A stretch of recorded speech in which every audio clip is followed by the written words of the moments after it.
Logan Paul grew up in Ohio with his younger brother Jake, and he began creating internet videos for a YouTube channel called Zoosh when he was 10 years old. He certainly doesn't need any introduction, especially in the YouTube universe. However, for those who've been in a hole since 2017, you'll catch up as we look at the possibility of a comeback. Have you subscribed yet to Riveted? What are you waiting for?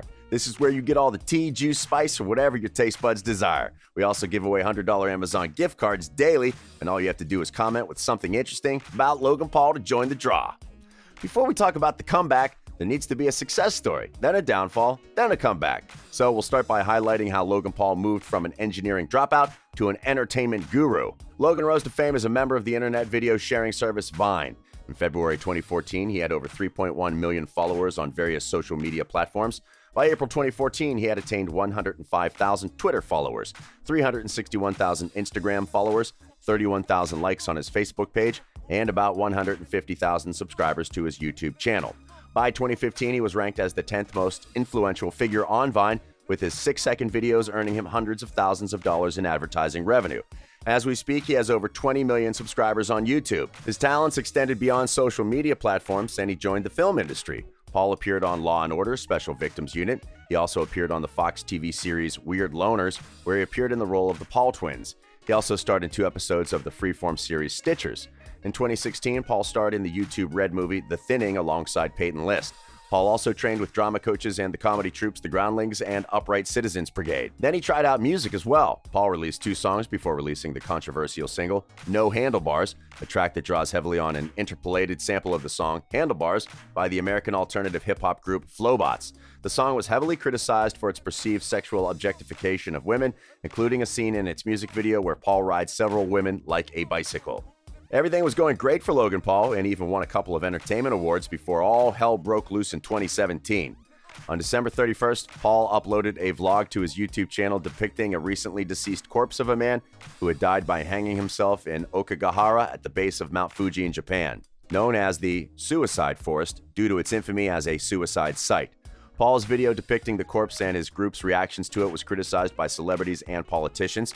He was accused by other members of the YouTube community of being insensitive to suicide victims, and several petitions were made to change.org, urging YouTube to delete Paul's channel. As a result of the backlash, Paul removed the video from his YouTube channel, following up with a written apology on Twitter. And that wasn't all while he was in Japan. Logan was also criticized for other misbehavior he was captured taking part in during the trip, including climbing onto a moving forklift at the Tsukiji fish market, removing his clothing on a crowded street, then proceeding to fight with one of the people he was traveling with, and throwing a giant Pokeball at passing citizens, including an officer of the Tokyo Metropolitan Police Department.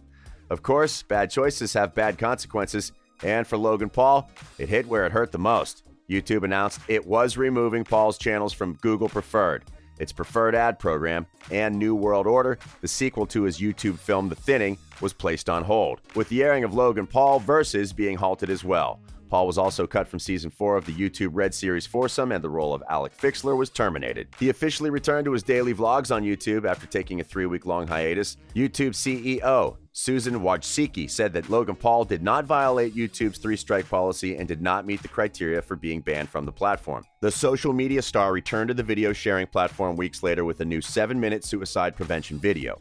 In the video, Paul speaks to suicide prevention experts and a man who survived his own suicide attempt. He then pledges to donate $1 million to various suicide prevention groups. However, Logan continued to upload ridiculous videos, and the platform had to take further action. Old habits die hard, huh? YouTube suspended all advertising on Paul's channels due to his pattern of behavior, referring to his participation in the Tide Pod Challenge, removing a fish from his pond to jokingly give it CPR, and tasering 2 dead rats. His revenue was also temporarily halted. 2 weeks later, YouTube restored ads on Logan's channel. However, his channel was still on a 90-day probation period, during which time content from the channel was not eligible to be on YouTube's trending tab. Apart from his regular videos, Logan Paul also started a podcast, which also has several controversies over the years. At one time, Logan Paul remarked on his Impulsive podcast, "What is it, male-only March? We're going to attempt to go gay for just 1 month." He received widespread criticism for implying that being homosexual is a choice, with LGBT plus organization GLAAD responding to Paul's statement on Twitter, writing, "That's not how it works, Logan Paul." Logan Paul later had the perfect excuse for all his bad behavior. In one of his interviews, he claimed that he has brain damage, which he sustained from playing high school football. Paul claims it affects his ability to have empathy and a human connection with others. He also said that when filming a video for his Vine channel, he attempted a stunt during which he landed onto a chair and damaged part of his right testicle. So, did people believe him? And is the world ready to give Logan Paul a second chance? Let's see. At the beginning of 2018, Logan Paul was, by his own admission, the most hated man in the world. A couple of months later, he started a journey to redemption, and the best way he knew how was through his other love, boxing. Thousands flocked to Manchester to watch Paul fight YouTuber KSI, and hundreds of thousands more tuned in online. Some people tuned into the fight to support this so-called new Logan Paul, and others tuned in to watch him get rocked in the face. After Logan Paul's fight ended, YouTube and match commentator True Geordie told him he'd proven his heart by getting the pudding knocked out of him. KSI and Paul ended their match in a draw and the promise of a rematch, but win or lose, the fight was a brilliant step toward the redemption of Logan Paul. His many fans worldwide are loyal, which can be seen when he traveled to multiple countries to meet the Logang, the term he uses to describe his fan base. He's appeared less and less on the most hated celebrity lists over the last couple of months, so there is definitely hope for him. It's unlikely that Paul's loudest critics were fans before his brush with controversy, and we know that millions have remained loyal to him through even the worst of his years. Logan Paul has also been trying his best to make a comeback since early 2019. A video released right before New Year's Eve in 2019 has Logan giving a pithy account of his rise and fall, claiming that the stunt ended up destroying his career. The video consists of a monologue spoken over a montage of clips that show big moments from Paul's career, and the monologue describes in a rather heartfelt manner how profoundly apologetic he is.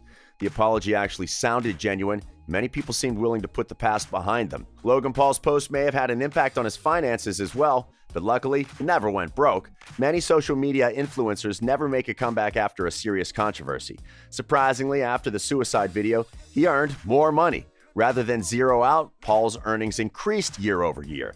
He banked $14.5 million before taxes and fees between June 1st, 2017 and June 1st, 2018, up 16% from $12.5 million the year prior. Paul still earned the majority of that income from YouTube ads. That's because 6 months of the scoring period came before the ill-fated video.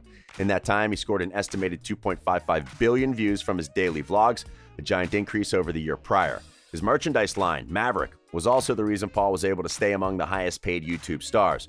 Founded in 2017 and named after his parrot, the clothing line is estimated to clock upwards of $10 million in annual revenue. Profit margins are heftier than in traditional retail because Paul sells only online and through limited pop-up shops. In 2018, Logan Paul still made the list of the richest YouTubers, though he came in the 10th position. The boisterous younger brother of disgraced Logan, Jake Paul, came in second place and earned a career best income from his thriving merchandise business. He attracted more than 3.5 billion views of his rap songs and goofy pranks over our scoring period. However, the duo was a noticeable omission from the Forbes list of highest paid YouTubers in 2019. Ryan Kaji, the 8-year-old behind the YouTube channel Ryan's World, remained the video platform's highest earner for a second year, raking in $26 million in 2019, according to Forbes' annual list. This is up from the $22 million Kaji earned in 2018, having become popular in the unboxing genre of opening and trying out toys. Swedish gamer Felix Kjellberg, also known as PewDiePie, remained in the top 10 despite accusations of anti-Semitism regarding some of the videos he's posted and various controversies like the Paul brothers. If he continues with the same trend, he probably won't make it on 2020's list. As for Logan Paul, he plans on getting back on that list as soon as possible. He revealed his ambitions to not only become the best YouTuber, but also grow himself into becoming one of the world's greatest entertainers across all platforms. He said on the November 29th, 2019 Impulsive podcast, "I've decided that me as a human, I'm willing to suffer an immense amount to achieve my goal, which is to be the greatest entertainer in the world because I like to entertain and I want people to forget about their shit lives." After conquering YouTube once before, he's looking at making himself a personality larger than the platform, and he's taking some time to consider the best way of going about it. Well, in case the YouTube universe is not so welcoming, he still has a chance at boxing, especially after his recent encounter with Paulo Costa. He was attending the UFC 248 in Las Vegas that featured a fight between Israel Adesanya and Yoel Romero. Prior to the event, Paul visited the UFC Performance Institute, where he fought Costa. The UFC fighter was impressed by Logan's performance, even though Logan's skills were not good enough to win against him. Costa also believed that Logan has the ability to become a professional mixed martial artist. Logan Paul also said that he is tired of walking on eggshells on YouTube during this time when his brother Jake's social media has stayed silent following his feud with Zayn Malik. He tweeted, "Mad disappointed right now. The moment I start to catch my stride on YouTube, all my recent videos get buried. Trying to evolve while walking on eggshells is proving to be a major uphill battle. Ugh." Some followers have been quick to support the star, with one telling him, "Don't worry, Logan. You're going to get back where you once were. It looks like the Logang is willing to help Logan through the transition. Besides, his YouTube channel still has over 20 million subscribers and counting. As much as he is planning on making a comeback, that doesn't stop Logan Paul from making jokes even when it comes to world pandemics. Recently, he poked fun at the panic buying frenzy and stockpiling of toilet paper during the ongoing coronavirus outbreak. In a TikTok skit he posted on Twitter, he is shown trying to buy a muffin from a Crave cafe in a world where toilet paper sheets are used as currency. The employee tells him that a muffin costs $7, to which Paul's friend says he's all out. When asked if he wants the muffin or not, Paul reluctantly hands over 7 sheets and the remainder of the roll as a tip. He revealed he simply couldn't care less about coronavirus after his controversial joke about the outbreak. Chatting to his co-hosts on his podcast Impulsive, the YouTuber admitted he's not been taking any precautions to prepare. Okay, Logan. Okay. We hope you make your great comeback, though. And that brings us to the end of this video. Do you believe that Logan Paul will make a comeback soon? Let us know your thoughts in the comments section below. This has been Riveted, and we publish amazing videos daily.